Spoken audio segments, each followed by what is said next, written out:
Wes became a successful director, but he's still haunted by this idea of going back and trying to do this special movie. Nightmare was written after I'd done 2 films back to back. I'd made enough money on them to take 6 months off. So I basically took 6 months off and wrote and refined the script, Nightmare on Elm Street. Nightmare on Elm Street as a story seems to have its roots in these articles in the Los Angeles Times. The first article was about a young man, Asian descent, dying in the middle of a nightmare. He and the family had come out of relocation camps in Southeast Asia during the time of Pol Pot, when hundreds of thousands of people were just being slaughtered.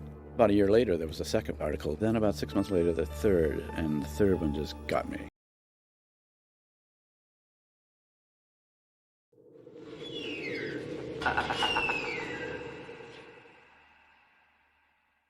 In the early 80s, I think Wes had his first draft of the script, and the agent had shopped it around. Most people just said, I don't know if it'll work. I just don't you have anything else? The only person that believed in it was Bob Shea. Bob was running New Line Pictures, which I think at the time was a 16mm distribution company. At that time, Bob Shea and New Line Cinema were a tiny little, almost a storefront in lower Manhattan. That wasn't who I wanted to, make the movie for 10 cents, so it went around to Hollywood too, but nobody got it except Bob. I said I thought that sounded fantastic because it had an element that I'm always looking for, which is something that all audiences can relate to. And everybody, of course, could relate to scary dreams and nightmares. He knew immediately that Heather was the right look because he wanted a young girl who was smart looking, obviously pretty, vulnerable, but clearly had a good head on her shoulders. I'm into survival. The character that I love the most and have identified with the most is Nancy Thompson. She had a great sense that she could solve problems without anybody's help at all. I try to be like her, actually. Nancy definitely was this good girl, and her best friend, Tina, you get the feeling like she just isn't going to make it.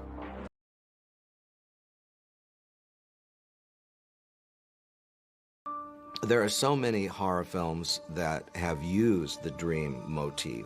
If we go back to The Cabinet of Dr. Krueger, they chose to make the sets distorted, expressionistic, nightmarish. But there was never a situation where a character lived exclusively in a dream world.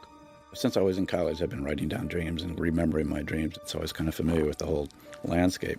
I've always felt like nightmares are the horror movies of the psyche. Conversely, horror films are kind of the nightmares of a culture. I was trying with Nightmare on Elm Street to think in archetypes. It was very much built on a system of kind of archetypical thinking and nightmares.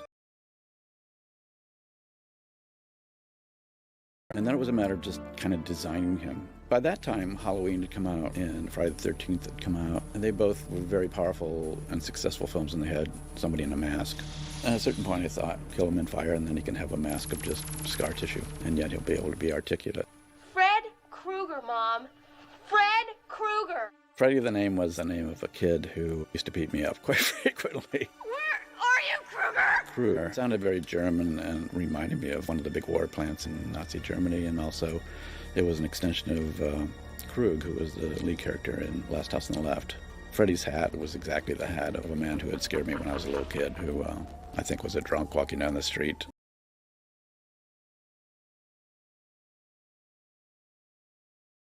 He spent months and months, if not years, trying to get the money together to shoot this movie. With great pain and suffering, I will tell you that. As much the pain and suffering you go through making a film is nowhere near the pain and suffering you go through financing it. In this case, I had to raise all the money outside. He raised the money basically, I'm sure, from his own money, and I'm sure from friends and family. And then he was looking for the major investor. Smart Egg was going to advance him $1 million for the picture. A week later, he called me and said they dropped out. Just about 2 weeks before we started shooting, he basically said, you guys should all just go home and I'll call you if I find money. And it was like, oh man, so close, you know. Bob told me, go back to LA and tell everyone that they're gonna have to just work for free for a while. John Burroughs, our line producer, put up his own money.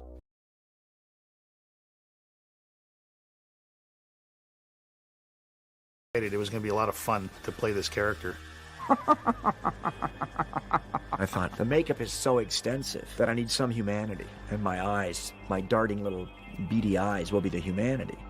It took 3 hours. I think it was about 11 different pieces we had to glue down. Because I had under pieces that glued down that showed the muscle. And then over that I put melted flesh kind of pieces. And I wanted it to move independently so you'd see his muscles moving underneath. When he first got into it, it was almost like he was afraid to move around, like it was going to fall off or something. And he goes, "This is amazing." Less blood, splash the blood. I clearly had read it and interestingly enough, not really processed some of the more adventurous things I was going to have to do. One day on the set, a prop guy came up to me and was like, "Oh, now, just wanted to show you the body bag." And I'm like, "All right, like, I don't know why you're showing me."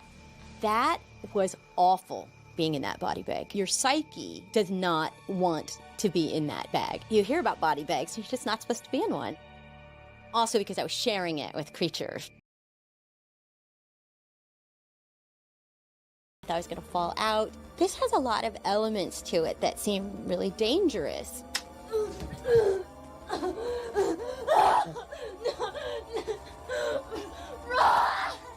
We shot the whole sequence and just dragged Amanda up the wall.